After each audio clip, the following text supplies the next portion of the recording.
안녕하세요. 유튜브를 찍습니다. 오래간만에. 이사랑 애기도 키우고 하다 보니까 그간 좀 정신이 없어가지고 유튜브 촬영을 좀 잘 못했습니다.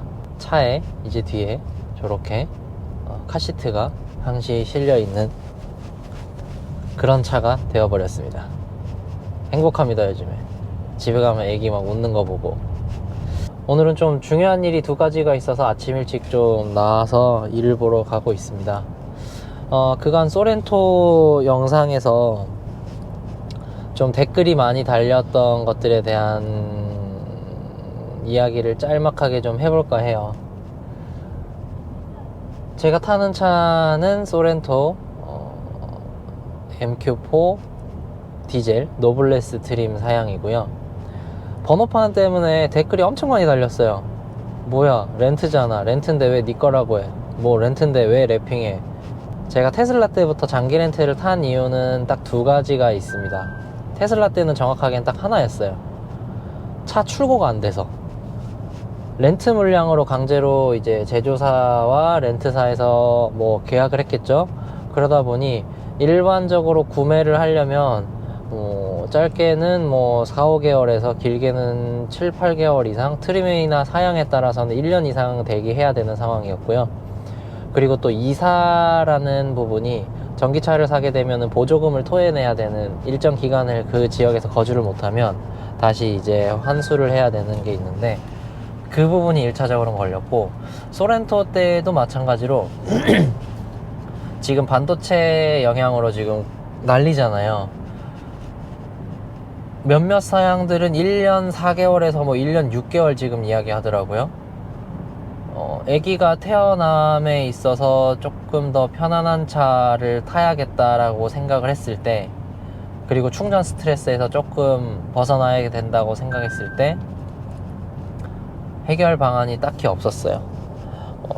사실 다른 특별하게 타고 싶은 차도 없었고, 근데 그냥 우리 식구가 편하게 타야지라고 이것저것 따지다 보니 이 차가 제일 낫지 않을까 하는 생각에, 장기 렌트는 다행히 또 누가 취소한 차량이 아니고 공장 생산 라인에 있던 차량이 마침 딱 떠가지고 다행히 바로 차를 이렇게 얻어서 탈 수 있게 되었던 것 같습니다.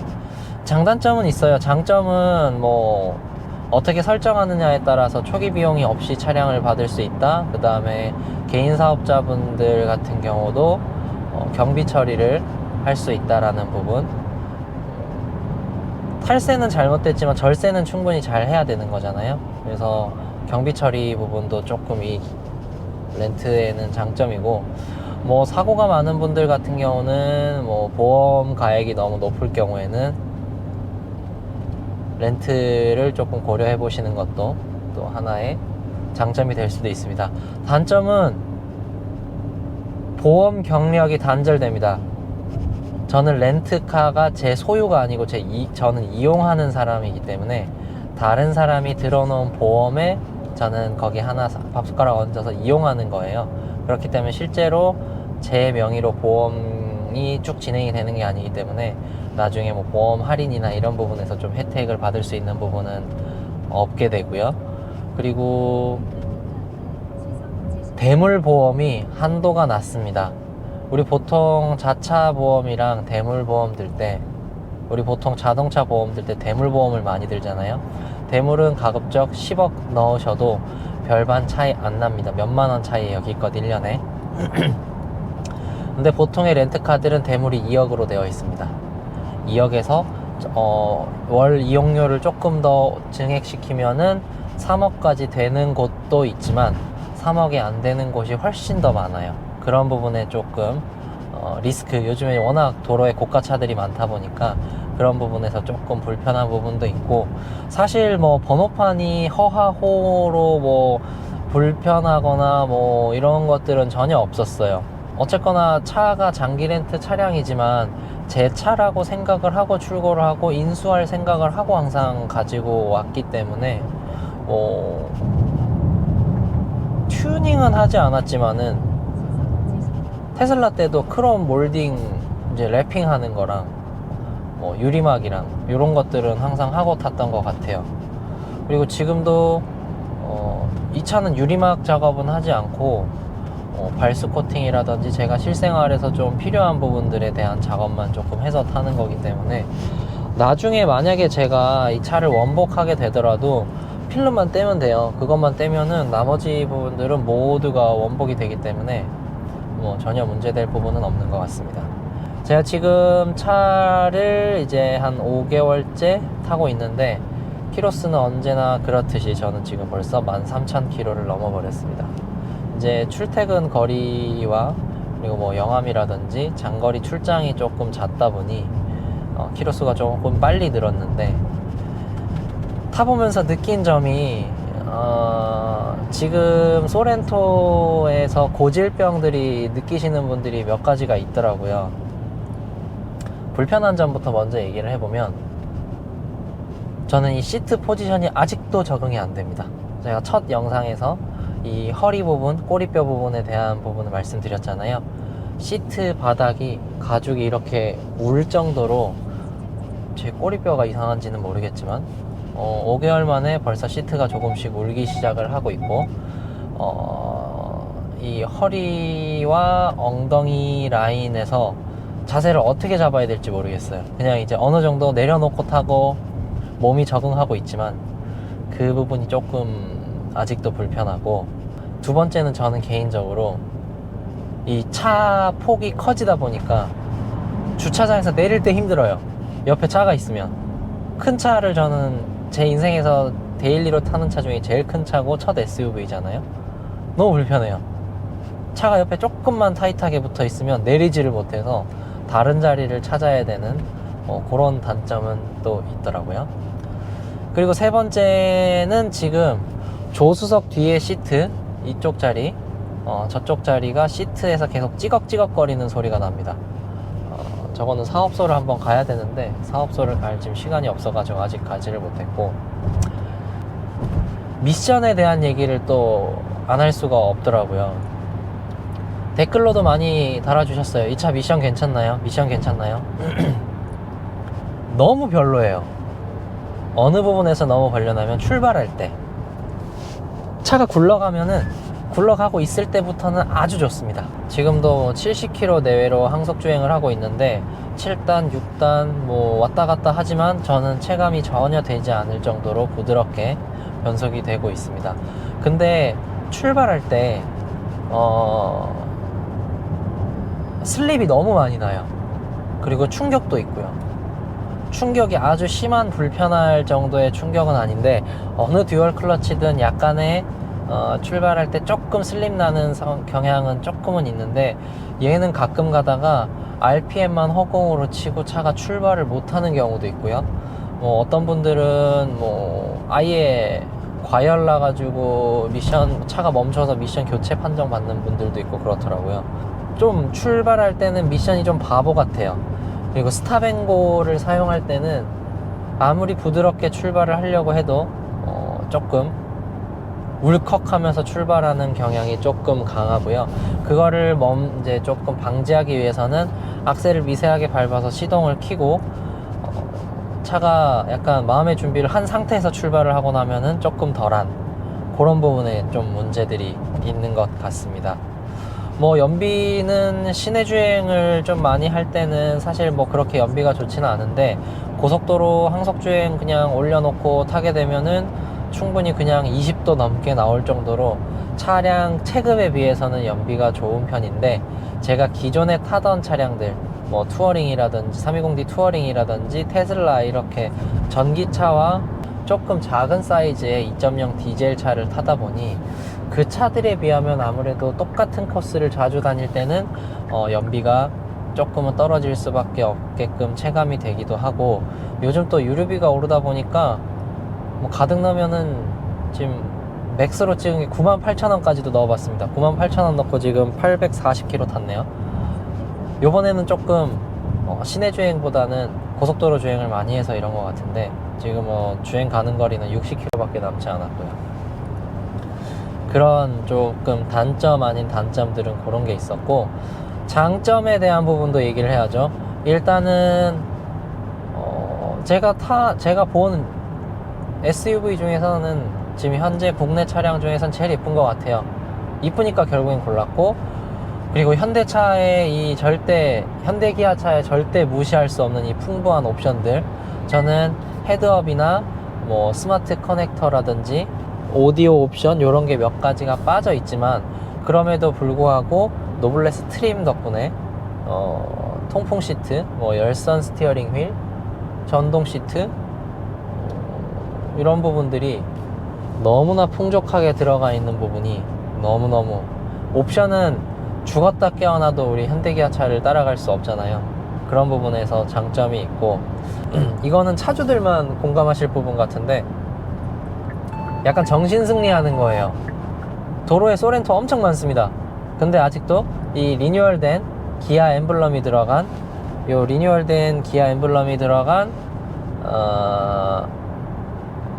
소렌토는 흔치 않습니다.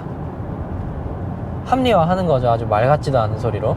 근데 그게 실제로 개인적으로는 조금 이 브랜드 로고 변경이라는 게 사실 작은 일도 아니고 쉬운 일도 아니지만 기아에서 이번에 진짜 잘한 것 같아요.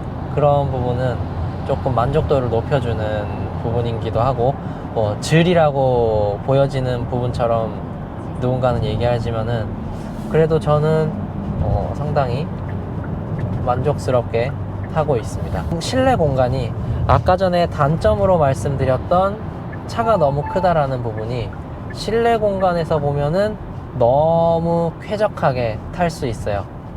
외형을 생각하지 말고 실내만 보다 보면은, 뭐 지금 3열을 실제로 저는 사용하지는 않아요. 6인 시트라서 되게 좋긴 한데 3열은 저는 접어서 지금 애기랑 가끔 와이프랑 일보러 나왔을 때 애기를 잠깐 혼자 보고 있어야 될 때 3열 시트 다 접고 거기다가 바닥에 이불 딱 깔아놓고요, 애기랑 누워 있습니다. 그러면 꼭 뭐 집에 있는 것만큼 쾌적하지는 않지만 그래도 그건 어떤 차에서도 느끼지 않는 쾌적함을 조금 느끼고 있는 부분이 있습니다. 잠시만요. 장점에 대한 얘기를 하고 있는데, 아무래도 그런 공간감이 아기랑 뒤에서 누워서 있어도 될 정도로 조금 쾌적했다. 그리고 막 아기가 울고 보챌 때 뒤에 트렁크 누워 있을 때도 앉아서 아기를 안아도 친구도 확실히 여유가 있다라는 부분이 좋았고요. 짐도 엄청나게 많이 실립니다. 제가 하는 일들이 크게 한 3가지 정도가 있는데, 물류 창고로 박스를 싣고 가야 되는데 박스가 뭐 한 40-50개는 들어가더라고요. 뭐 큰 박스는 아니지만 뭐 그렇게 일할 때도 쓰이고 하다 보니 확실히 그런 부분에선 좋은 것 같아요. 근데 아무리 타도 아직까지 저는 이 SUV가, 다들 야 너 애기 가지면 무조건 SUV 타야 돼, 무조건 그거 편해 라고 얘기하지만 아직까지도 편하지도 않고, 그리고 2열 승차감에 대한 얘기를 와이프가 계속해요. 사실 와이프는 이 차를 탄 첫날부터 왜 굳이 차를 바꾸지 라고 저한테 얘기를 했었거든요. 근데 2열에서 멀미를 지금 계속 하고 있어요. 다른 분들도 커뮤니티를 좀 보니까 2열에서 멀미 하시는 분들이 조금 있긴 하던데, 제가 항상 차를 바꿨던 이유 중에 가장 명분이 되었던, 뭐 큰 이유라기보다 명분이 되었던 거는, 와이프가 일정 이상 차를 타면은 멀미를 하기 시작합니다. 저보다 더 예민해요. 뭐 i30 탈 때도 계속 멀미를 하길래 왜 그러지? 온갖 이상하네 하고 봤더니 서스펜션이 터져 있었고요. 저 그 정도로 어느 날부턴가 무덤덤하게 차를 타고 있더라고요. 투어링은 아주 만족스럽게 탔는데 제가 정신줄을 놔서 차를 팔아버렸죠. 그래서 지금 와이프는 그거 좋았는데 왜 팔았냐 라는 이야기. 나는 뒷자리 자기가 좀 더 편하게 이렇게 등받이 각도도 조절하면서 타야 애기랑 나중에 편하지 않겠냐. 등받이 각도도 막상 뭐 제껴지기는 하나 아주 많이 제껴지는 것도 아니고, 최근에 저희가 E클래스 신형을 잠깐 한 2주 가까이 탔거든요. 이것만 해도 충분하다, 훨씬 좋다. 그래서 지금 약간 본질적인 의문에 빠져 있습니다. 사실 그래서 오늘 뭘 보러 가는 길입니다. 거기까지만 말씀드리고, 아무튼 뭐 지금도 차량 대기가 너무 길고, 그리고 뭐 반도체 이슈 때문에 더 길어진다고 뭐 내부에서 뭐 이야기가 나온다, 뭐 이런 것들을 자료가 있더라고요. 그래서 너 지금 팔 거면 빨리 팔아라. 근데 제 차는 어차피 이거는 팔 때가 되면은 이미 누군가 가져가겠다고 예약이 되어 있던 상황이고요. 미친 짓은 이제 좀 그만할 수 있는 사람이 되기를, 아들한테 뭘 더 해줘야죠. 아무튼 곧 뭐 또 다른 좋은 소식을 들려드릴 수 있도록 하고, 소렌토는 뭐 잘 타고 있다. 헤드업 디스플레이가 있었으면 조금만 더 좋았겠다. 오디오는 어차피 뒷자리 가니까 잘 안 들리더라. 앞자리용이더라. 끝맺음에는 요런 몇 가지 말을 더 하고 마무리를 하도록 하겠습니다. 지금도 소렌토를 고민하고 계시다면 어차피 빠른 시일 내에 이 현재 상황들이 바뀔 것 같지는 않아요. 중고차들이 계속 프리미엄이 붙고 막 난리인 상황들이니까 조금 빨리 받을 수 있는 방법을 찾아서 좋은 차 만나서 안전운전 하시고 잘 타실 수 있었으면 좋겠습니다. 100점짜리 차는 이 세상에 없다고 저는 생각해요. 누군가에게는 좋은 차들이 누군가에게는 단점이 될 수도 있는 거고, 테슬라 때도 마찬가지였고요. 테슬라도 뭐 다른 부분은 너무 만족스럽지만 저는 아직도 자신있게 얘기하는 거는 승차감과 충전에 대한 스트레스, 스탠다드 레인지이기 때문에 그 부분이 가장 컸다라는 부분이 제가 그 차를 내보낼 수밖에 없었던 이유였고, 소렌토는 아무리 타도 정이 안 붙는다. 이거는 사실 핑계이기도 하고, 그거보다는 와이프도 불편해하고 저도 이제 장거리를 왔다 갔다 많이 할 때는 쾌적하게 아기랑 뭐 탈 일이 많았는데, 이사를 해버려서 키로수도 많이 이제 현저히 줄어들 것 같고 조금 고민을 해봐야 되는 상황이 됐기 때문에, 아무튼 오늘 영상은 여기서 마무리를 하고, 얼굴 팅팅 부은 영상은 한 편이 더 올라갈 겁니다. 지금 간 목적지에서 뭔가를 하나 더 찍어야 되기 때문에 그 영상을 하나 또 다음 영상으로 준비하도록 하겠습니다. 다음 영상에서 뵙겠습니다. 안녕히 계세요.